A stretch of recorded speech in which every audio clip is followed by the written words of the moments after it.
Buenos días a todos. Hoy día yo voy a presentar a War Machine. Es un superhéroe, como lo ven, que se pronuncia máquina de guerra. Ahorita le acercamos la cámara.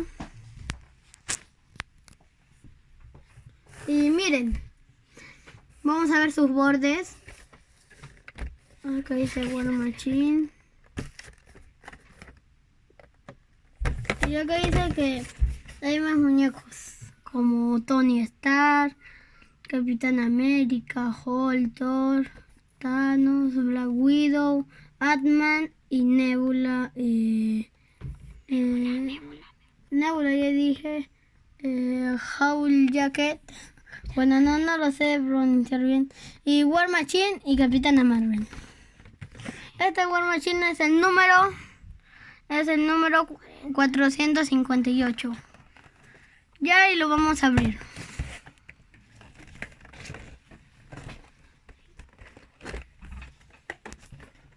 A ver.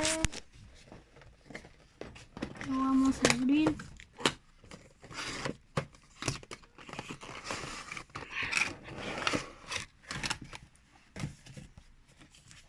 Y te sale un papelito de Avengers. Aunque no me interesa mucho. Lo que más interesa es quitarlo y...